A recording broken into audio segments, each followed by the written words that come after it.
بسم اللہ الرحمن الرحیم۔ السلام علیکم ناظرین، آپ یوٹیوب چینل دیکھ رہے ہیں، میں عمران خان ہوں۔ سب سے پہلے ڈونلڈ ٹرمپ حملے سے مکر گیا۔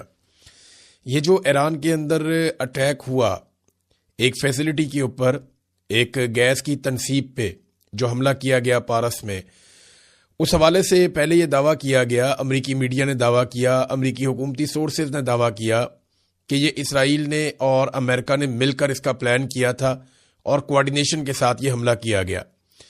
اب ڈونلڈ ٹرمپ کے اوپر بہت دباؤ پڑا، کیونکہ ایران نے اپنے وعدے کے مطابق خلیجی ممالک میں مختلف فیسلٹیز کے اوپر اٹیک کر دیا، جو گیس کی فیلڈز ہیں وہاں پہ اٹیک کیا۔ خاص طور پہ قطر میں اس نے کافی نقصان پہنچایا، اس کے علاوہ یو اے ای میں بھی کیا، سعودی عرب میں بھی کیا۔ سعودی عرب نے جو ہے وہ انٹرسیپٹ کر لیا اپنے میزائلوں کے ذریعے سے، جو انٹرسیپٹر ہیں ان کے ذریعے سے، لیکن باقی جگہوں پہ کافی نقصان ہوا۔ اور وہ ویڈیوز آپ دیکھ سکتے ہیں سوشل میڈیا پہ کہ قطر میں کتنی بڑی بڑی آگ لگی ہوئی ہے اور یو اے ای کے اندر کیا صورتحال ہے۔ تو ایران نے جو کہا تھا اس نے وہ کر دیا جواباً۔ لیکن بات یہ ہے کہ پہلے جو دعوے کیے جا رہے تھے کہ امریکہ اور اسرائیل نے مل کر یہ کیا، ڈونلڈ ٹرمپ اچانک مکر کیوں گیا؟ یہ پہلے آپ ڈونلڈ ٹرمپ کا سٹیٹمنٹ دیکھ لیں، اس سے آپ کو صورتحال کی سمجھ آئے گی۔ میں اردو میں آپ کو ٹرانسلیٹ کر دیتا ہوں۔ ڈونلڈ ٹرمپ نے کہا اسرائیل نے یہ جو سٹیپ لیا مڈل ایسٹ میں، یہ غصے کے اندر لیا، جو کچھ مڈل ایسٹ میں ہو رہا ہے، وہ ایران کی ایک فیسلٹی کے اوپر جو ساؤتھ پارس میں ہے گیس فیلڈ، اس کے اوپر اٹیک کر دیا اور اس کے ایک حصے کو نقصان پہنچایا۔ ڈونلڈ ٹرمپ نا اس کے نقصان کو کم کر کے دکھانا چاہتے ہیں، چاہے وہ قطر کا ہے چاہے وہ ایران کا ہے، کیونکہ جتنا نقصان بڑھے گا اتنی ڈونلڈ ٹرمپ کی بدنامی ہوگی۔ اب یہ ڈونلڈ ٹرمپ نے کہا جناب کہ اس کے اندر تو مجھے پتہ ہی نہیں تھا اور نہ ہمیں اس کے بارے میں آگاہ کیا گیا۔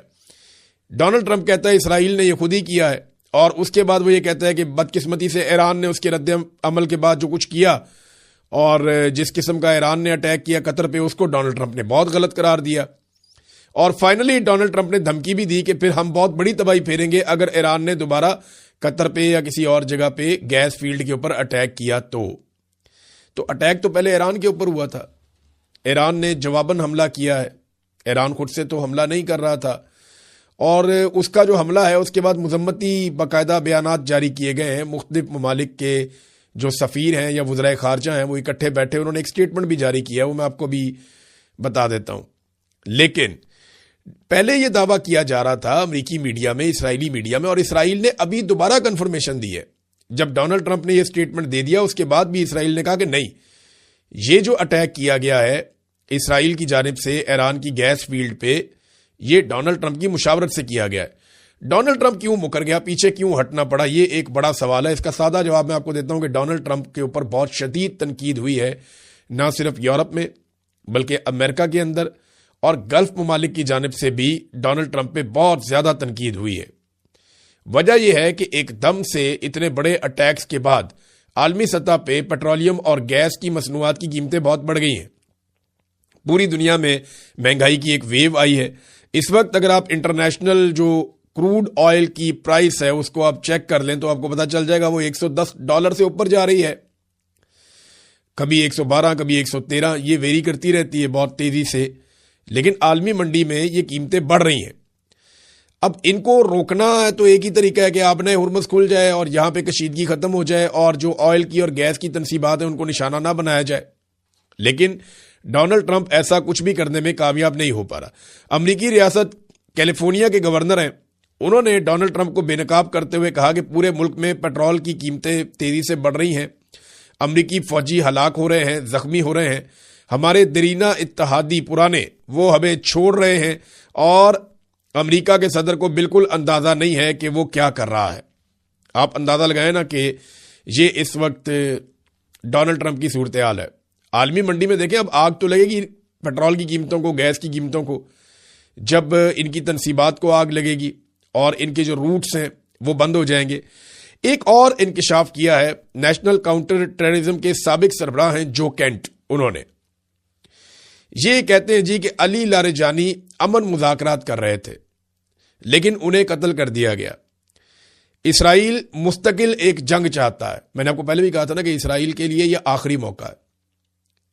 اگر ایران ایٹمی قوت بن گیا تو اسرائیل کا موقع ختم ہو جائے گا، اور اگر امریکہ اس مرتبہ اس لڑائی سے نکل گیا تو کوئی بھی امریکی صدر دوبارہ اس لڑائی میں آنے کا لمبے عرصے تک سوچ بھی نہیں سکے گا۔ وجہ یہ ہے کہ جو بے عزتی ڈونلڈ ٹرمپ کی ہو گئی ہے، کوئی اور اتنا بڑا رسک لے گا نہیں۔ تو یہ انہوں نے نیشنل کاؤنٹر ٹیررزم کا سابق سربراہ جو کینٹ، اس نے جو سٹیٹمنٹ دیا، اس نے کہا جی علی لاریجانی تو مذاکرات والا بندہ تھا، مذاکرات کر رہا تھا لیکن قتل کر دیا گیا۔ اسرائیل جو ہے وہ مستقل جنگ چاہتا ہے، تبھی ایسے لوگوں کو قتل کر دیتا ہے، اور امریکہ بطور ہتھیار اس لڑائی میں استعمال ہو رہا ہے۔ ٹرمپ کے اوپر امریکہ میں جو تنقید ہو رہی ہے وہ میں نے آپ کو پہلے بتا دیا۔ ایک اور بڑی خوفناک حرکت ہوئی ہے، اور یہ حرکت ہوئی ہے ایران کے اندر۔ اسرائیل نے فضائی حملے میں ایران کے بوشہر نیوکلیئر پلانٹ کمپلیکس کے اندر ایک عمارت کو نشانہ بنایا۔ یہ لگ بھگ کوئی 350 میٹر دور ہے، جو جوہری ریئیکٹر ہے اس سے، جو ایران کی ایک فیسلٹی ہے اس سے اتنا دور ہے یہ۔ اس کے بارے میں پہلے بھی رشیا نے بھی خبردار کیا تھا، ایران نے بھی کیا تھا، اور جو انٹرنیشنل ادارہ ہے IAEA، اس نے بھی خبردار کیا تھا کہ اس سے ریڈیشن ہو سکتی ہے۔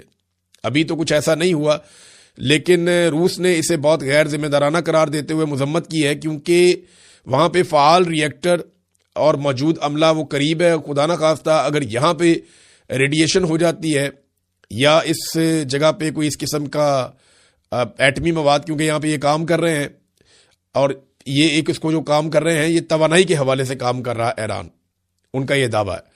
اگر یہاں پہ ایک غلطی کرتا ہے اسرائیل تو اس کی جو قیمت ہے وہ پورے خطے کو چکانی پڑے گی۔ تو اسرائیل کچھ نہ کچھ ایسا کرتا چلا جا رہا ہے جس سے جنگ بندی کے سارے رستے بند ہوتے چلے جائیں، کیونکہ وہ اس کو اپنا آخری موقع دیکھ رہے ہیں۔ امریکہ کے اندر جو ہے وہ بجٹ بڑھانے کا مطالبہ کیا پینٹاگون نے نیا بجٹ مانگ لیا $200 ارب کا، اور اب امریکی سرکار کو وہ $200 ارب سے زائد کا بجٹ پینٹاگون کو دینا پڑے گا۔ اس کے اوپر جو عراقچی ہیں وزیر خارجہ، انہوں نے ایک سٹیٹمنٹ دیا ہے۔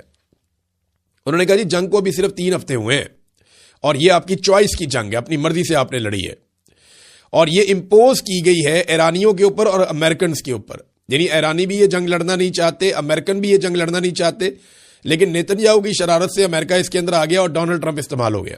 انہوں نے کہا یہ $200 ارب جو مانگے گئے ہیں یہ ٹپ آف دا آئس برگ ہے، یہ بہت تھوڑی سی اماؤنٹ ہے جو ابھی مانگی گئی ہے، ابھی آپ کو بہت سارے پیسے دینے پڑیں گے، بلکہ انہوں نے ٹریلینز آف ڈالرز کی بات کی ہے۔ اور وہ کہہ رہے جی امریکنز کو نیتن یاہو کا شکریہ ادا کرنا چاہیے کہ ابھی ٹریلینز ڈالر آپ کو خرچ کرنے پڑیں گے اسرائیل فرسٹ ٹیکس کے طور پہ، کہ امریکہ سے پہلے، وہ امریکہ فرسٹ کہتے ہیں نا، تو انہوں نے کہا جی اسرائیل فرسٹ، اسرائیل جو ہے وہ امریکہ سے بھی پہلے ہے، تو اس کے لیے آپ کو اب بہت زیادہ پیسہ خرچ کرنا پڑے گا، اور اس کا بوجھ کون اٹھائے گا؟ امریکی اکانومی۔ دیکھیں یہ $200 ارب سیدھے سیدھے ہی مانگ لیے پینٹاگون نے، جس ایران کے خلاف مانگے۔ ایران کا ملٹری بجٹ پتہ کتنا ہے؟ ایران کا ٹوٹل ملٹری بجٹ ہے $7.3 ارب، یعنی وہ $7.5 ارب بھی ٹوٹل ملٹری بجٹ نہیں ہے۔ امریکہ کا اتنا بڑا ملٹری بجٹ ہے، انہوں نے $200 ارب مزید مانگ لیے ایران سے لڑنے کے لیے، جس کا ملٹری بجٹ 7